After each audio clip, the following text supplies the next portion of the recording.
आगे ERCP और WRCP की बात करें तो मैं यहाँ पर एक राजस्थान का मैप बना देता हूँ और इसी राजस्थान के मैप के अंदर देख करके हम लोग इसको समझने वाले हैं कि हो गया आपका राजस्थान। और यहाँ पर दो चीज़ें आती हैं आपके, एक आता है आपके ERCP और एक आ जाएगा आपके WRCP। और जी हाँ, ERCP की बात करें इसे कहा जाता है ईस्टर्न राजस्थान। इसको क्या कहते हैं? इसको कहते हैं eastern Rajasthan. Eastern Rajasthan canal project, अर्थात ये पूर्वी राजस्थान नहर परियोजना है और बाद में इस ईस्टर्न राजस्थान कैनाल प्रोजेक्ट का नाम बदल दिया गया है। तो ये तो यहाँ तक पता है कि गुरुजी अब तो इसका नाम परिवर्तन कर दिया गया है और शायद जिन बच्चों ने पुराने पेपर देखे होंगे ना उनको अच्छे से पता होगा कि हाँ इसका नाम बदल दिया गया, उसका नाम कर दिया गया। सर कल से हमारी क्लास क्यों नहीं हुई? बेटा मेरे भतीजी है, सगी भतीजी, मतलब मेरे बड़े जो भाई हैं उनकी बेटी जो जोधपुर में ही रह के यहाँ पे तैयारी कर रही है, मतलब निफ्ट यहाँ एक इंस्टीट्यूट है, national institute of fashion and technology की बात करें तो वहाँ पर वो फैशन डिजाइनिंग का कोर्स कर रही है। तो बेसिकली उनकी बॉडी में एक सनपन नहीं होता क्या, राइट हैंड और राइट जो लेग है उसमें सनपन सा आ गया, सन हो गया वो, मतलब उसको नहीं पता लगता, जैसे गर्म पानी ठंडे पानी में हाथ दिया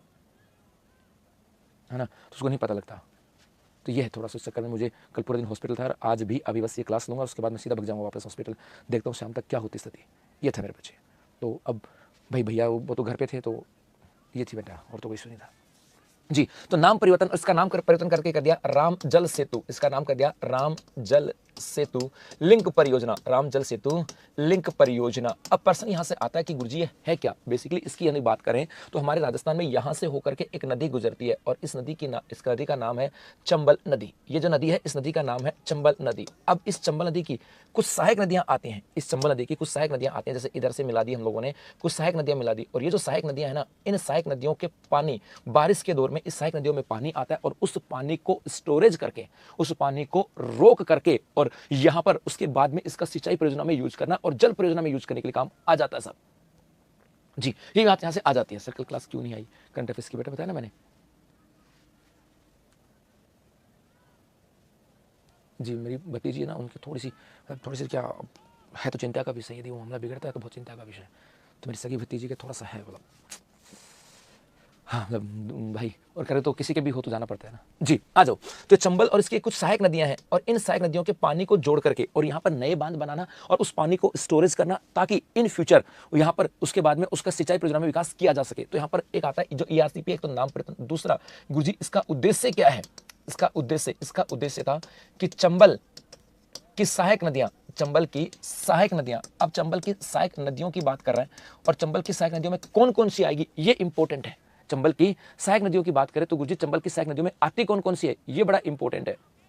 और गुरुजी चंबल की सहायक नदियों में यदि हम बात करें कि इसमें आती कौन कौन सी है ये भी तो इंपॉर्टेंट है ना जी। कौन कौन सी आती बता सकता कोई? हाँ भाई, कुन्नू, कुल, पार्वती, मेज की बात करें इसमें आ जाएंगे आपके कुन्नू, कुल, पार्वती, मेज, काली सिंध, ये नदियां हैं।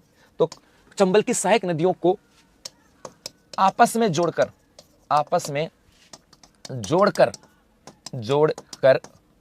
सिंचाई व पेयजल आपूर्ति करना ये इसका उद्देश्य है। और बेसिकली अब ये उद्देश्य भी ऐसे पढ़ने पड़ेंगे कि चंबल और इसकी सहायक नदियां हैं, कुन्नू है, कुल है, पार्वती है, काली सिंध है ना, इसके अलावा मेज है। इन नदियों को आपस में जोड़ा जाएगा और जोड़ करके और वहां पर बांध बनाए जाएंगे और इन बांधों को रोक करके और फिर वहां पर इसका पानी का उपयोग किया जाएगा। ये बात यहां से आ जाता है। नरेंद्र सर क्या हुआ बताऊं बेटा, एट द एंड बता दूंगा, अभी पढ़ लो यहां से, ठीक है। ये बात यहां से आ जाती है। तो ये तो इसकी अंदर बातें आती है। दूसरा आता है कि गुरुजी इसका निर्माण, इसके निर्माण की बात करें तो इसका निर्माण जो है ये केंद्र सरकार, ये राजस्थान सरकार, ये और आपके MP सरकार, इनके ये मिलकर के कर रहे हैं। जहां पर केंद्र सरकार का हिस्सा है 90%, राजस्थान सरकार का हिस्सा है 5% और मध्य प्रदेश सरकार का हिस्सा है आपके 5%। ये सब मिलकर के आपस में काम कर रहे हैं। और एक यहां से आता है गुरुजी इसके अंदर लाभान्वित स्टेट कितने हैं, लाभान्वित राज्य, और यहाँ पे लाभान्वित राज्य 2 आएंगे, एक आएगा आपका MP और एक आएगा हमारे राजस्थान। और यही इंपॉर्टेंट है, राजस्थान कहां पर आता है। यदि आगे पेपर देने जा रहे हो तो रेखो लाइन अच्छे से पढ़ लेना। राजस्थान है, इस राजस्थान के अंदर क्या क्या लाभान्वित तो होता है ये भी सुनना। इस राजस्थान की बात करें तो राजस्थान के 17 जिले जो है वो इससे लाभान्वित होने वाले हैं। इससे लाभान्वित होने वाले जिलों की संख्या कितनी है? 17। जब राजस्थान में 33 जिले थे उस समय उस समय यहाँ पे 13 जिलों की बात की जाती है और अब 33 जिलों की बात की जाती है। एक राजस्थान की बात करें तो लगभग 32.5 मिलियन आबादी, राजस्थान की 32.5 मिलियन आबादी जो है वो इससे लाभान्वित होने वाली है। ये भी याद रखना साहब, 32.5 मिलियन आबादी की बात करें मतलब लगभग 3 करोड़ के आसपास की आबादी। राजस्थान की आबादी कितनी है? राजस्थान की आबादी की बात करें कि भाई लगभग 5.85 के आसपास, 5 मिलियन के आसपास, तो यहाँ लगभग ना 85 के आसपास है ना, 85, हाँ लगभग 85 मिलियन के आसपास, तो 32 मिलियन के आसपास, 32.5 मिलियन आबादी जो है वो इससे लाभान्वित होने वाली है। मतलब 3 करोड़ आबादी की बात कर, 3.25 करोड़ आबादी कह सकता हूँ, लगभग 3.25 करोड़ आबादी कह सकता हूँ, 3.25 करोड़ आबादी कह सकता हूं। और 3.25 करोड़ की आबादी की बात करूं तो लगभग कह सकते हैं 40 से 50% आबादी जो है वो इससे लाभान्वित होने वाली है। दूसरा, एक राजस्थान की बात करें तो इसके अंदर यदि मैं सिंचाई की बात करूं तो सिंचाई के अंदर लगभग 4 लाख हेक्टेयर जो ना वो इससे लाभान्वित होगा। गुजी 4 लाख हेक्टेयर इससे लाभान्वित होगा। कैसे? 4 लाख हेक्टेयर की बात करें, इसके अंदर लगभग, ये लाइन इंपॉर्टेंट लिख रहा हूं आगे, 1.5 लाख पुराना क्षेत्र, 1.5 लाख हेक्टेयर पुराना क्षेत्र है, 1.5 लाख हेक्टेयर पुराना क्षेत्र है, पुराना क्षेत्र। इसका मतलब क्या है? इसका मतलब है कि 1.5 लाख हेक्टेयर तो वो है जहां पर अभी भी सिंचाई हो रही है, अभी भी सिंचाई हो रही है। इसके अलावा इसी के अंदर अब नया जुड़ जाएगा 2.5 लाख हेक्टेयर, 2.5 लाख हेक्टेयर नया क्षेत्र जुड़ जाएगा, नया क्षेत्र, ये नया क्षेत्र इसमें जुड़ने वाला है। ये बात यहां से आ जाती है। तो ये भी इंपॉर्टेंट है कि राजस्थान में इससे लाभान्वित होने वाला एरिया कितना है, लगभग 4 लाख हेक्टेयर की बात की जाती है। ठीक है, लगभग 4 लाख हेक्टेयर, इसमें 1.5 लाख तो वो क्षेत्र है जहां पर अभी भी इस चंबल और इसकी सहायक नदियों से सिंचाई हो रही थी, और 2.5 लाख जब ये नदियां आपस में पानी को जोड़ा जाएगा, ये नदियां हैं इनको जोड़ा जाएगा, इन नदियों के ऊपर बांध बनाया जाएगा, और बांध बनाने के बाद जब बारिश का पानी स्टोरेज होगा तो एक्स्ट्रा क्षेत्र में सिंचाई यहां पर होने वाली है। ये बात यहां से आ जाता है। ठीक है, इसके अंदर तो इतना ही है, इसके अलावा यहां पर और कुछ भी नहीं आता है। ठीक है गुरुजी, ये तो यहां से होगी। उसके बाद में एक आता है WRCP, और ये इन दिनों खूब चर्चा में है। इसका नाम है वेस्टर्न, जी, इसका नाम हो जाएगा western Rajasthan canal project. Western Rajasthan canal project की बात करें, अर्थात पश्चिमी राजस्थान नहर परियोजना, इसका नाम है पश्चिमी राजस्थान, जी हाँ, पश्चिमी राजस्थान नहर परियोजना। और यदि नहीं आता है तो मेरे गुरुलो पढ़ लेना इसको अच्छे से। और वैसे ERCP की बात करें, इसका निर्माण कब हो जाएगा?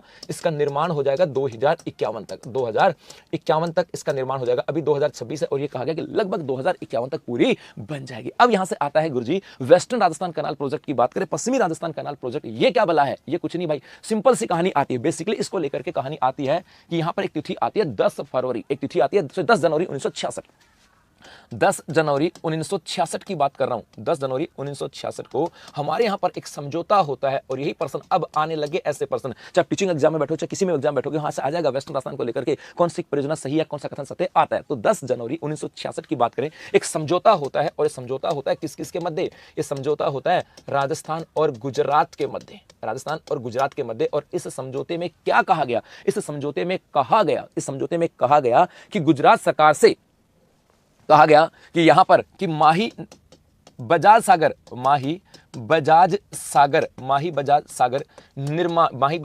बांध निर्माण में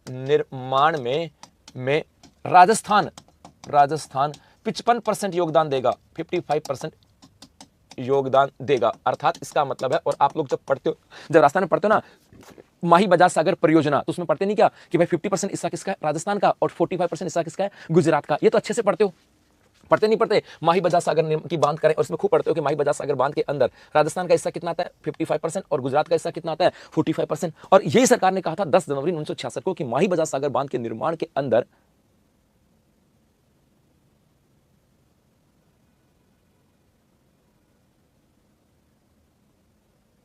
है ना भाई, कहा गया कि हम माही बजाज सागर निर्माण के बांध में 55% की भागीदारी देने वाले हैं। इसके अलावा यह कहा गया जिसके बदले में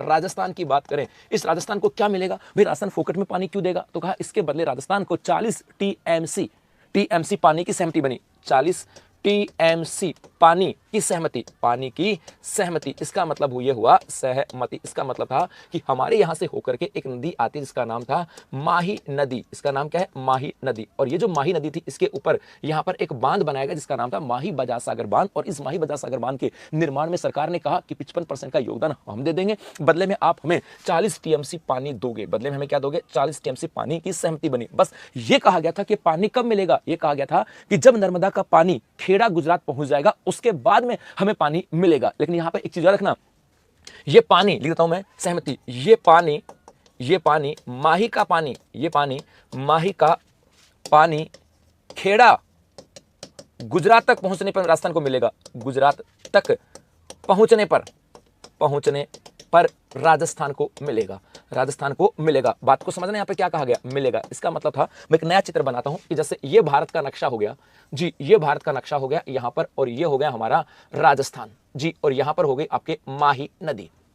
ये माही नदी है और कहा कि इस माही नदी के ऊपर एक बांध बनाया जाएगा, माही बजाज सागर बांध, और उससे नहर निकाल करके, और वो पानी कहां जाएगा? गुजरात में। पानी कहां जाएगा? गुजरात में, ठीक है। और ये पानी कहां जाएगा? गुजरात में जाएगा, खेड़ा तक।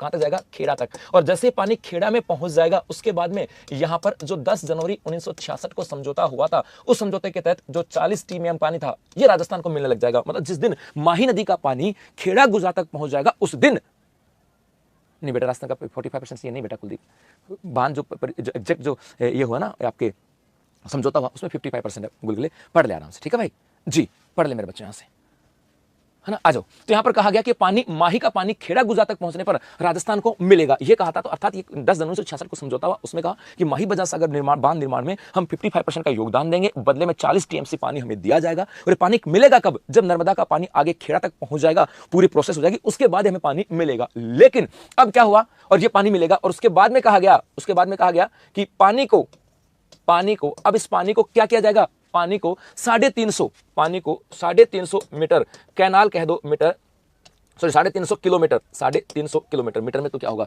350 किलोमीटर नहर बनाकर लूनी बेसिन में लाया जाएगा, लूनी बेसिन तक लाया जाएगा। और इस लूनी बेसिन में लाया जाएगा, और उससे हमारे यहां पर जालोर की बात करें, उससे बाड़मेर की बात करें, उससे पाली की बात करें, और उससे जोधपुर और सिरोही की बात करें, ये जोधपुर और सिरोही ये क्षेत्र आपके यहाँ पर लाभान्वित होने वाले हैं। कहा गया कि भैया एक ये तो यहाँ से आता है। तो अभी राजस्थान सरकार जो ना इसी को लेकर के काम कर रही है, और आपने पढ़ा होगा तो राजस्थान सरकार को लेकर के इसके ऊपर चर्चा हो चुकी है, और चर्चा ये हुई कि हम अब इसके ऊपर काम करने वाले हैं। और गुजरात सरकार से बात चल रही है कि आप लोगों ने जो कहा था कि हम 40 टीएमसी पानी हम आपको देने वाले हैं, कब? जब पानी खेड़ा पहुंच जाएगा। और अब का पानी खेड़ा गुजरात में पहुंचे लगभग 2-3 साल, मतलब काफी साल यहां पर हो गए। अब यहां पर राजस्थान का जो हक है वो यहां पर है, और अब इस पानी को क्या किया जाएगा? 350 किलोमीटर नहर बना करके लूनी बेसिन में लाया जाएगा। लूनी बेसिन में कहां तक? जालोर में। इसका मतलब है इस पानी को क्या किया जाएगा, समझना आगे यहां से। अब दोबारा बताता हूं, जैसे ये यहां से है कहानी कि ये तो हो गया अपना राजस्थान, ये तो अपना हो गया राजस्थान। देखो ये राजस्थान है और माही नदी है। इस माही नदी में यहां पर माही बजाज सागर बांध है, और इस माही बजाज सागर बांध की बात करें तो सरकार ने कहा कि 55% का हिस्सा कौन देंगे? राजस्थान सरकार। और कहा कि ठीक है, अब यहां पर बांध बनेगा, यहां पर क्या बना दें? बांध बना दें, और बांध से एक नहर निकालेंगे, और बोले कि ये जो नहर है इस नहर का पानी कहां पहुंच जाना चाहिए? खेड़ा। जब ये खेड़ा पहुंच जाएगा प्रेशर से, उसके बाद में यहां से पानी हम आपको दे देंगे। और अब यहां पर 350 किलोमीटर नहर बना करके, और इधर से अपनी नदी आती है जिसका नाम है लूनी नदी, उसमें छोड़ा जाएगा। अब लूनी नदी में छोड़ने के बाद में इस लूनी नदी का क्षेत्र के अंदर इधर पाली जालोर तक और आगे तक यहां तक इस क्षेत्र में जल स्तर यहां पर बढ़ने वाला है। तो ये कहा गया इसके अंदर, और इससे जालोर, बाड़मेर, पाली, जोधपुर और सिरोही के अंदर लाभान्वित किया जाएगा। लगभग यहां से 4.5 मिलियन हेक्टेयर भूभाग क्षेत्र इससे लाभान्वित होने वाला है। तो इससे की बात करें तो इससे अपने राजस्थान के अंदर, राजस्थान में 4.5 मिलियन हेक्टेयर क्षेत्र जो है ना वो इससे क्या होने वाला है? लाभान्वित होने वाला। तो राजस्थान का 4.5 मिलियन हेक्टेयर क्षेत्र इससे लाभान्वित होने वाला है। ये बात यहां से आ जाती है, और लगभग 1.5 करोड़ आबादी एक यहां से आ जाएगी। राजस्थान की बात करें तो 1.5 करोड़ आबादी, 1.5 करोड़ आबादी की बात करें, ये आबादी भी इससे लाभान्वित होने वाली है। जी हाँ, ये भी इससे लाभान्वित होने वाली। तो राजस्थान में इसका बेनिफिट क्या होगा? 4.5 मिलियन हेक्टेयर क्षेत्र लाभान्वित इससे होने वाला है, और 1.5 करोड़ आबादी ये इससे लाभान्वित होने वाली है। तो ये आपके ERCP है और ये आपके WRCP है। तो ये थी आपका छोटा सा सेशन कि मुझे अब दोबारा वापस जाना पड़ेगा साहब।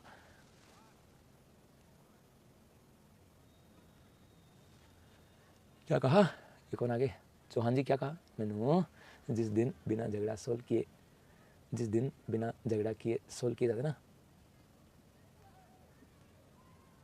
वो रिश्ते कमजोर हो जाते हैं। अच्छा, झगड़े करता कौन है ये बताओ पहले। झगड़े करता कौन है? मेरा नाम बिल्कुल ही मत लेना कि मैं कोई झगड़ा नहीं करता हूँ। हाँ, मुझे कुछ चीज़ें बुरी लगती हैं तो सब लगती हैं।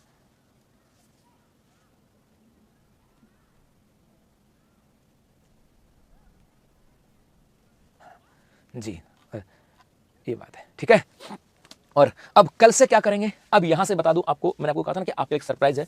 तो बेटा कल से अपना जो सेशन यहां पर स्टार्ट होगा, ये स्टार्ट होगा आपके आरबीएससी पर, Rajasthan board of secondary education. RBSC जो है वो, आरबीएससी की जो कक्षा है वो मैं आपको पढ़ाने वाला हूं पूरी की पूरी 6 से लेकर के 12 तक, 6 से लेकर के 10 तक। तो ऑल सब्जेक्ट, ऑल का मतलब है जिसके अंदर हमारी हिस्ट्री, जिसके अंदर आर्ट एंड कल्चर, जिसके अंदर आपके पॉलिटी, जिसके अंदर राजस्थान, जिसके अंदर आपके ज्योग्राफी, जिसके अंदर आपके इकोनॉमी ये आने वाले हैं। और उसके बाद में यहाँ पर 6 से लेकर के 12 यहाँ पर मैं आपको पढ़ाने वाला हूँ आपके ज्योग्राफी। तो कल से आपके यहाँ पर आरबीएससी की कक्षाएं स्टार्ट हो जाएंगी। आरबीएससी, और जिसको आप लोग बोलते हैं ना सीबीएसई की बात करें, मतलब यहाँ से मैं बोलूँ या एनसीईआरटी की बात करें, तो एनसीईआरटी के अनुसार सबसे पहले एक चैप्टर की, इस चैप्टर में क्या था, तो कल से जो आप लोग कहते हैं मूल किताबें वो सब यहाँ से आने वाली है। तो कल से आपके जो आरबीएससी की जो बुक है और सीबीएसई की जो बुक है उसकी सेशन यहां से स्टार्ट होने वाला है, ताकि आपको ये रहे नहीं कि हम ऑथेंटिक सोर्स कहां से लाएंगे। कल की छोड़ो, आज की बताओ, एलडीसी में आरआईसीटी को नहीं लगाए, फॉर्म भी सबमिट कर दियो, कोई बात नहीं बेटा। जी बेटा, ठीक है। तो हम मिलते हैं कल। 5 लाख दे दो, 5 लाख दे दो किसको, कल्पना जाट जयपुर, अरे ले लेना भाई, ठीक है। तो मेरे बच्चों अभी के लिए इतना, धन्यवाद।